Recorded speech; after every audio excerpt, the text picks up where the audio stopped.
The first question, in Buddhism, do you have to listen to your parents, even if they do not practice the teaching of Buddhism? How could I deal with feelings of guilt? I think when you say feelings of guilt, it's the feelings of guilt of not listening to your parents. And you know what happens? Some parents yell at their children and say, go to hell. Do you go to hell? When your parents say, hit the road and never come back. Do you hit the road actually and never come back? You have to have your own judgment, your own wisdom. Parents are not 100% right. Parents are the same as everybody. They could exercise the wrong judgment. They could be biased. And I'm sure you're intelligent enough to know what is biased and what is not biased. And you may not, but then most people do. I have two scenarios of parents who are biased.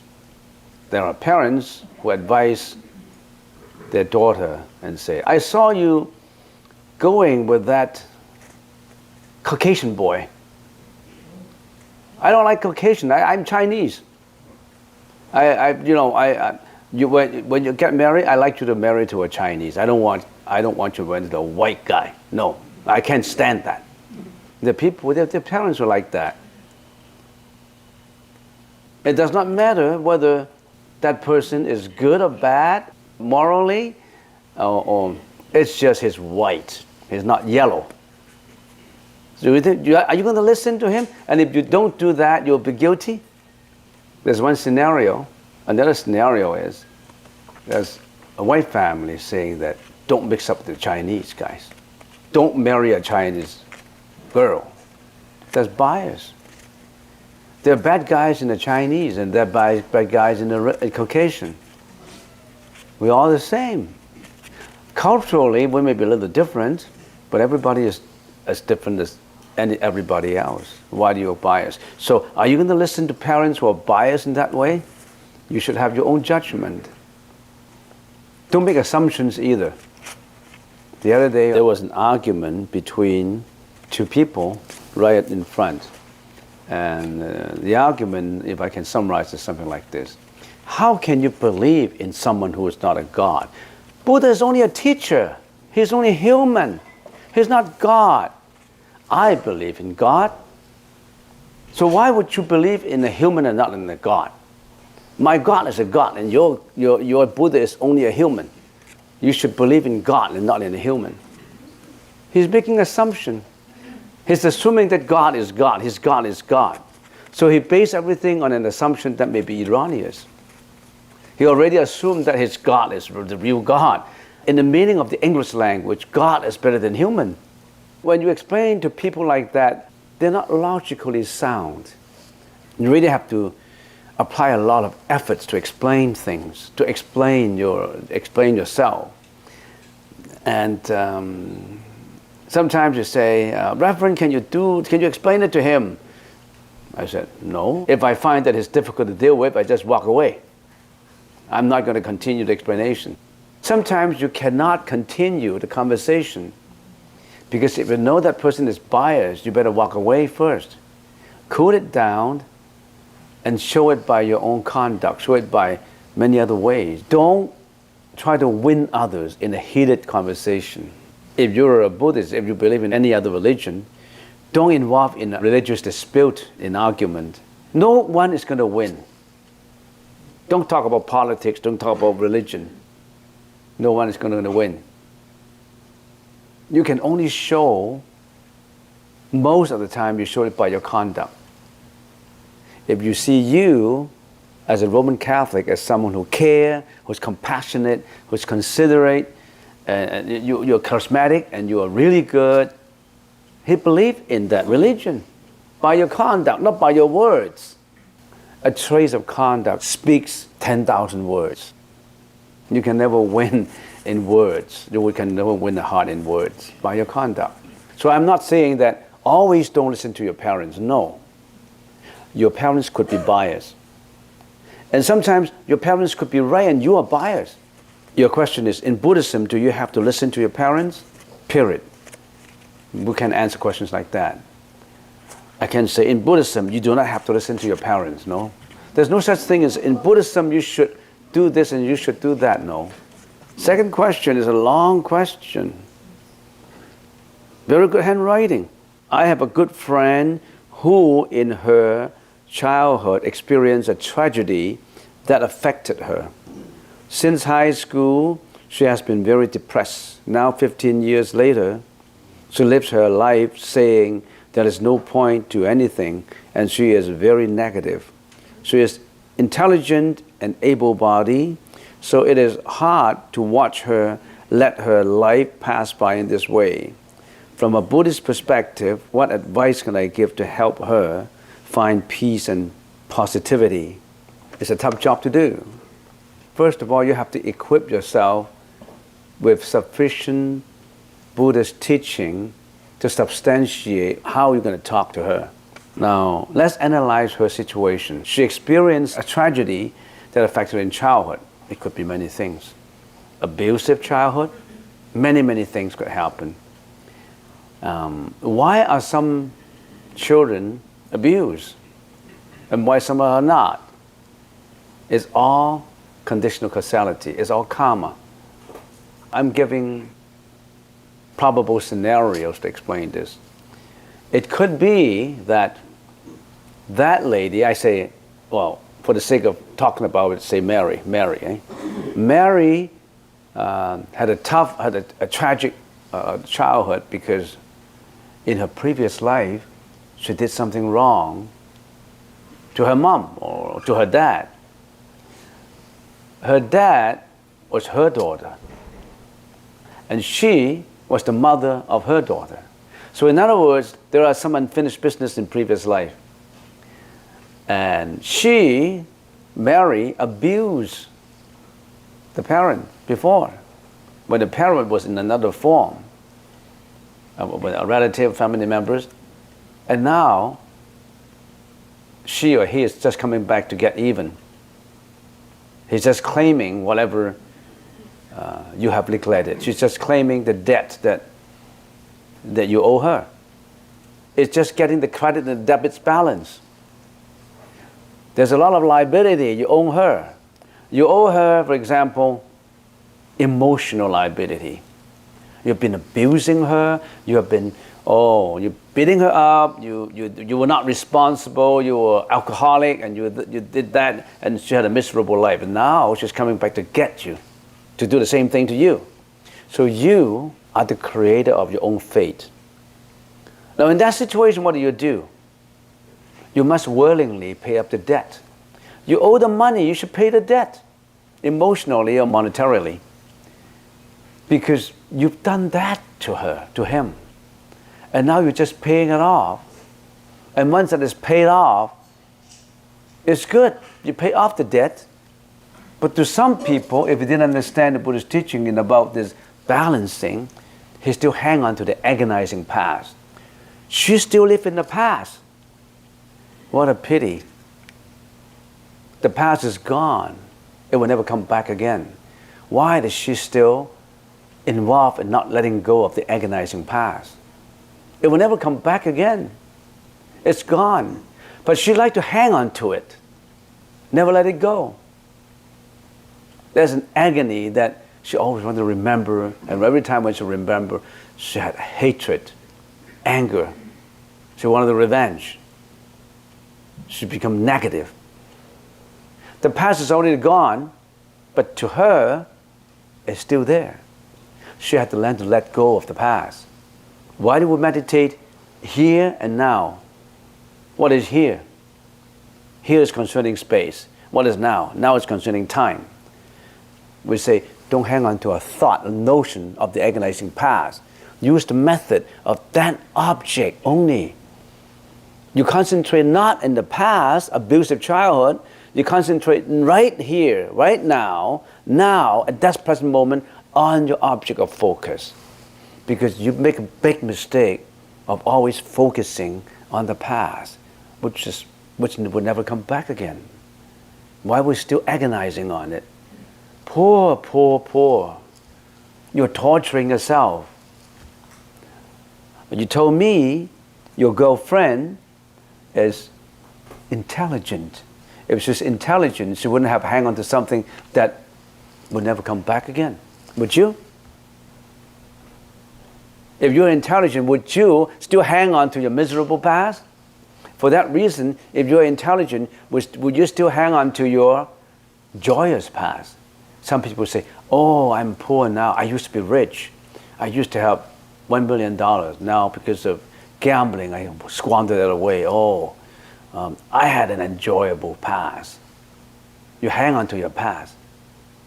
You thought the past was enjoyable. The past is gone. Whether it's miserable or pleasurable or neutral, it's gone. So that's the reason why we're practicing right here and right now. If you're intelligent, don't attach to that miserable past. Carry on. Go forward. Proceed. Put your knapsack on your back and march. Don't go back. You stumble and fall.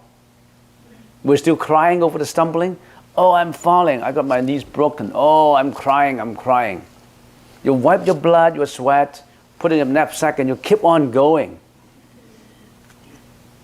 You're just a fool if you're still sitting there and crying. Are you intelligent? Are you telling me she's intelligent? She's not. She likes to hang on. She likes to attach. She'll never let go. Can you tell her that? Letting it go?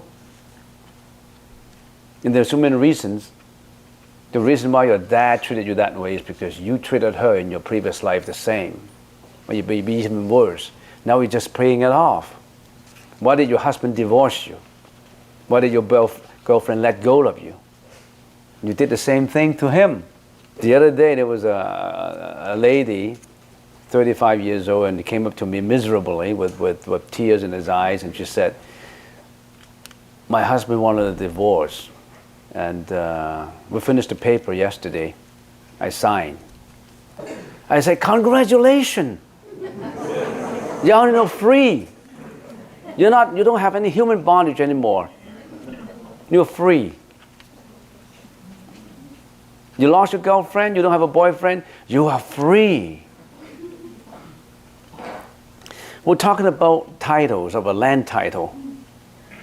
We're talking about if you have a big piece of art, there's no title to the big piece of art. When you're talking about land, there's a land register, the register that title. But if we're talking about a masterpiece of art, you don't have title to it. But I thought of another thing that has a title to it. That's that marriage certificate. You owe each other with ownership. You don't have to own it. That blind ownership is what we call marriage. Some people say marriage is the ending grave of love.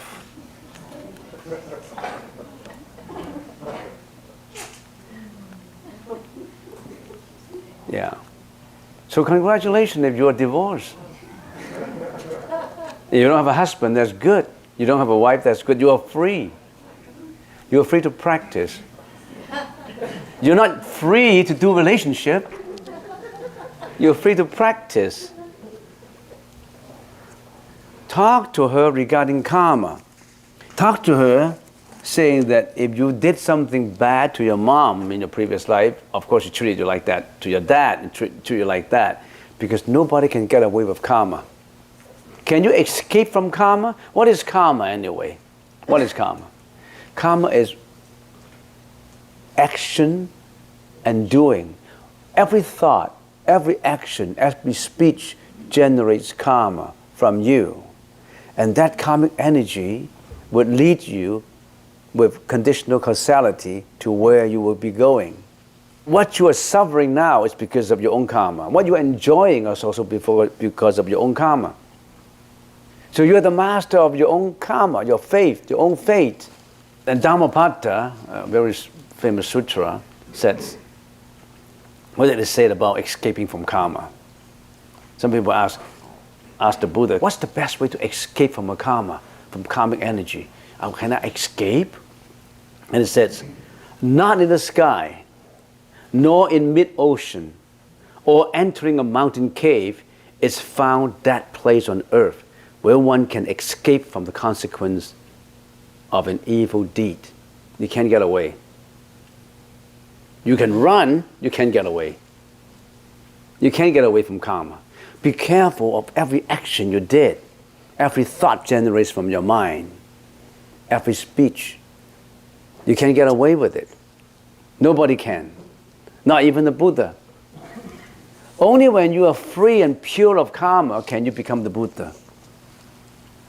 Your actions, speeches, and thinking of the past and the present life have become latent energies for reincarnation. And that's the reason why we reincarnate in the 6 paths of reincarnations. The 3 vicious paths and the 3 virtuous paths. The 3 vicious paths being hell, hungry ghosts, and animals. Those are the 3 vicious paths. There's 3 virtuous realms. It's humans, heavenly beings, and asuras. Who determine where you should go? Not God. Certainly not Buddha. You dictate your own future. You determine where you're going. Nobody can go for you. Nobody can not going for you. It's scary that you've been creating a lot of karma in your life and you don't know about it. You can't get away with it. You've been doing all these foolish relationships between men and women. You can get away with it? No. The only way you can do is repent. I don't want to do those things again. And not again. That was slowly putting you on the right track. So repentance is the way to go. I've been stealing, I've been killing, I've been greedy, and I've created all this karma. You can't get away with it. There's a saying in Chinese, only when our time is up do we realize that we've been living in a dream. When we're dying, we know, oh, everything is but a dream. You know, all this number of years I live up to, now I'm 80 or 90 or 100, it's just a longer dream than others. It's a dream. And there's nothing I can bring with me. I'm coming to the end of a dream. I can bring nothing with me except what? My own karma. My own karma I can bring. I still remember that movie, Ghosts. Have you seen that movie? Patrick Swayze say to Molly in the movie. He says, Molly, I feel wonderful. I can bring the love with me. On the other hand, everybody bring karma with him. He's bringing all this love. So love is still something that we shouldn't have brought, we shouldn't bring. But love, it's still an attachment, but that's better than evil deeds. When your time is up, nothing you can bring with you. Not your bank account, not your Shaughnessy home, not your boat, not your car, not your diamond ring, not your bank book. Only your own karma. So why didn't you spend the money on charity and build up some good karma? You've been spending money that's what, on drinks, on food, on fooling around, on holidays, and you don't want to spend money to build good karma. You only want to better yourself, using the money for your own enjoyment. You don't want to render good karma. They don't want to build up good karma. That's the reason why people become very generous, because they understand the logic, the concept behind karmic energy. What is good bouncing out, bounce back to you as good. What is bad going out, bounce back as bad. You know why some people are penniless? They don't want to give in their previous lifetime. They are misers. They have $1 million in their account. They don't even give out 10,000. Too much. But 10,000 to buy a boat, a car, 35,000, 60,000 to buy a BMW, Mercedes, you name them. He liked enjoying that, but he would never like to give money to the poor. So build up good karma. Even as long as, in some sutras, even as long as thousands of years, some sutra says, your karmic energy will not vanish. When conditions are ripe, you realize the effect. You think you've rendered something good to a person, you help a person out, and that is wasted, that energy is wasted, it bounces back good energy to you. So always be compassionate. It bounces back to you. The whole world is, you should live in a world of joy if you're giving out joy. Why are you living in a world of misery? You're living in a world where you're always considering, oh, I've been abused, I have a terrible childhood, I have a tragedy, because you never bounced out. I had a lady many years ago when I was in that shrine, talking about abusive childhood. I talked to her about karmic energy, and she started to cry. She said, I bottled that up. And there was a lady, I think she was a real estate, quite a successful real estate agent, very young, about 31, 32. And she came over in the shrine there, Bodhisattva Siddhigapa shrine, and she started to cry when she entered the room. And I wanted to find out why she's crying, to explain to me about a childhood that was tragedy. Of course, I didn't want to ask private things about how tragedy it is. I don't have to ask. I don't want to intrude into privacy of other affairs, but I know there's a tragedy of the childhood. So I explained to her about karma, causal relationship and all that. After she listened to it, she said, I feel relieved. She started to cry. Maybe I did the same thing to my dad before. And now she's just taking it back.